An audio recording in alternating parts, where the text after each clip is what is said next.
Hello and welcome to Marloes Knippenberg, who I find where? Milano, In Milano, in Milano. Buongiorno. Buongiorno buongiorno. Marloes, come stai? Bene, grazie. Bene, benissimo. But we will not do this in Italian, we will not do this in Dutch, we will not do this in German, we will do this in English. Marloes Knippenberg is the CEO of Kerten Hospitality. Marloes, let's go straight into it. What is Kerten? Who is Kerten? Kerten Hospitality is an operating company focused on mixed use. And when we say mixed use, we started with this 7, 8 years ago, talking about really the guest experience of mixed use. So we operate hotels, branded residences, service departments, offices and office hubs. And we complement it with our own food and beverage or other people's brands, complemented with anything from events to wellness to healthcare and anything else, but really with the focus on creating ecosystems. So creating long and short stay combinations with working combinations, really a destination that people can stay at, whereby size is less relevant. It could be very small or really large. Now, you operate a couple of brands. What are those brands, just for the people to know who are listening? We operate The House, which is our upper upscale brand, and then we operate Cloud7 mid-market. Both brands are focused on lifestyle and ESG. Well, we named our ESG program UBU, United Building a Better Universe, because we really want it to be something that's connected to our teams, but also to our suppliers and to our guests. Both brands are very much focused around the local communities, local supply chain, sustainability angle that goes again around locality, around initiatives that are going on instead of having a very fancy big strategies and trying to implement those. And those brands, we have a pipeline at the moment of 43 projects. We opened Georgia a couple of weeks ago. We opened our first female-led gelato store a week ago. We're opening Kuwait in September. We're opening Alula in Saudi Arabia in October. And next up, we're opening Marrakesh in November or December. And our next year is looking like this as well. So I'd say we're a mid-size company with teams spread from Barcelona to Italy, Ireland, and spread then going into Dubai with a team in Saudi Arabia, and some people in Georgia where we opened, and floating around some others. So you also believe, like PKF Hospitality does, in the power of having your own network and having people dotted all over the place. That's how we operate as well. And we really said from the beginning we didn't start working remote just in the last couple of years. It has been like that from the beginning, because one, it allows us to hire more talents on a global level because we're not so restricted by location. Plus, we're able to hire people closer to our projects, and every single opening we have done so far, and that's also part of the culture. One of us has been on project, and when I say not just for a couple of days, but it could be for a couple of months, it could be for a year, it could be a bit longer. So we really put our DNA in, and the less nice the big office is, the nicer it is to go on project. And at the end of the day, the work that we're doing is for the owners, the guests, the assets, not just for our own entertainment. No, absolutely, absolutely. I want to come back to the mixed use. If you had to, I mean, you mentioned it, you create a destination, whatever, but if you had to put it in a couple of sentences, what's the attraction to mixed use? Because mixed use is often thrown around, and people, in the old days, I mean, when I started, it was like, you have to have a hotel separate, and you have to have an office block separate. I mean, I threw that one out a few years ago, where I thought how wonderful it is. But I mean, what would you, if you had to sell it to somebody, which I'm sure here and there you do, what's that magic?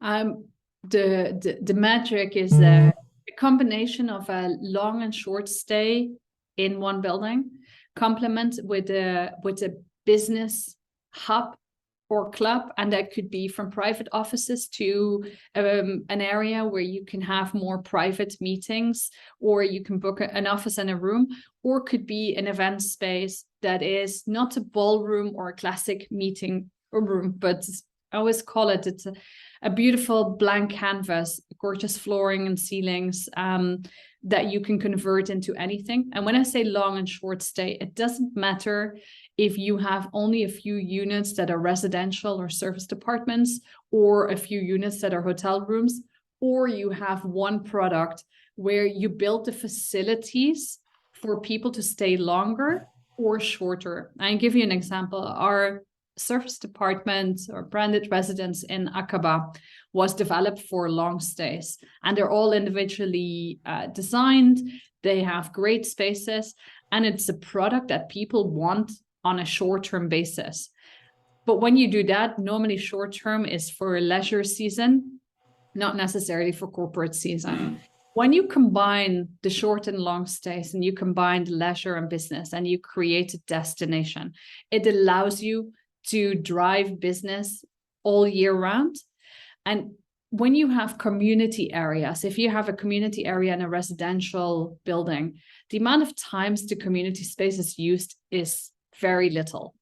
When you have a community space in a hotel, it's used all the time because it's like the lobby. People connect there. This is where they go and leave their room. It's nice for a resident to go into that space to meet the transient traveler. And that's what we mean with ecosystems. And when you look at classic mixed use developments, when you talk about it from a real estate perspective, it's always these few components that are standalone. But if you're in a beautiful office building and you have your F&B downstairs, for example, how many of these F&B venues know who's working upstairs, and how many of these people that are working actually have access to order their lunch, their dinner, their events, their catering, or anything else? And what we're trying to do is really connect that together, so the ecosystem is built that it's beneficial for all businesses, and therefore create a great experience for guests, and it creates a much better bottom line for the owner at the end. Absolutely, absolutely. Thanks for that. Talking about bottom line, talking about efficiencies, and in a previous chat that we had a couple of weeks ago, we spoke about staffing, and I mean that is a big problem in many destinations at the moment, to find staff, to keep staff, to find the right staff, and whatever.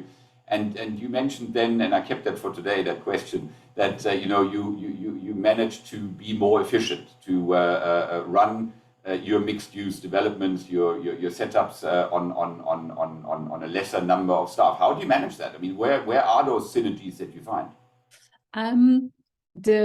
So number one, multitasking, and that really goes from culture to training to uniforms to back of house areas. Secondly, our back of house areas in all of our projects are very limited. And I would say we're always short in back of house areas. Aren't we always? Which in a natural and on purpose. So we choose to, because in this way, you can't go for the kind of hierarchical structures that where the assistant of the assistant is needed. We run the places much more let me say it like this. We've really focused on the front of house. So where we need people, let's say it's in finance or any of the other back of house areas, we make sure that we have the right people and enough people. But we look at outsourcing. We supply, so we don't run a corporate office. We run a support office. So we support from our head office the different projects whereby we don't need it on site, just much more cost efficient, and therefore have people front of house. We don't design a different position for everything needed.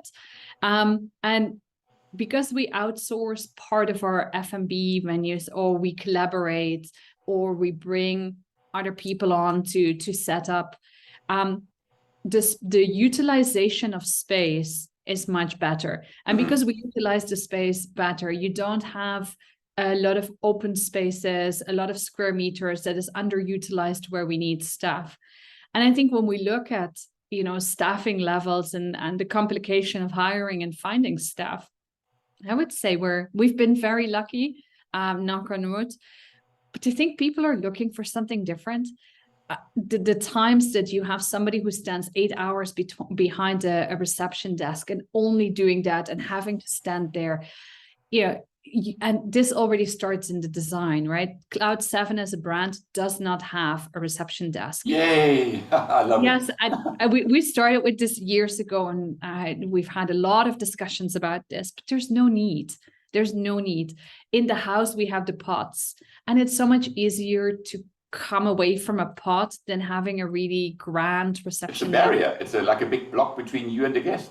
Correct. And if you look at the lobby space, our community events and our events that are very much driven by the local team and our local brands and connections and stakeholders, but we do them in the lobby, right? And so if we have a chess championship in one of the lobbies, we're not using a meeting room, which we don't have in any case, but we're not using a space that nobody sees. We're using you're activating that space available. Yeah. And that space doesn't need additional staff, because you have the teams there. It's just that the space is utilized. Yeah. And I think we started as kind of a good idea on a paper, lifestyle, laughing our way through kind of our first couple of years, where now the process of bringing these projects to life from a lifestyle angle, with the connection to community, with the relation to the multitasking,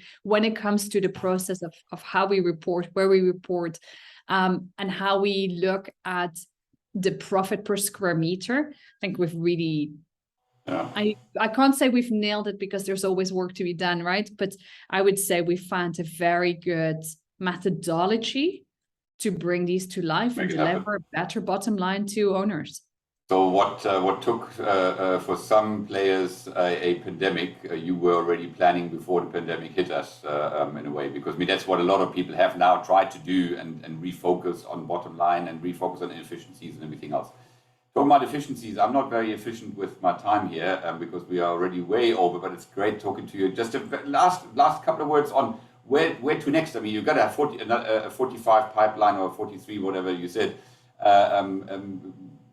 Which other markets are you looking at? Because mainly, if I get it right, you're looking at North Africa at the moment, GCC, Georgia is kind of in there as well, but and Mediterranean. And Mediterranean. So we signed our first project in Europe, in Rome, beginning of this year. Mm-hmm. And we're now going into Portugal. We're expanding in Italy. And from there, probably will follow Greece and Spain. And I'd say we will maximize the markets that we're in today. And then probably touch on to Africa as the next kind of market that could handle our type of projects and are really developing further. Yeah, excellent. Marloes Knippenberg, I say a huge thank you. Thank you so much. Mille grazie, as I say, where you are right now. It's been great talking to you, and I hope to meet you in person one day very, very soon. Thank you so much. Thank you very much. Thank you for having me. Thank you. Bye-bye.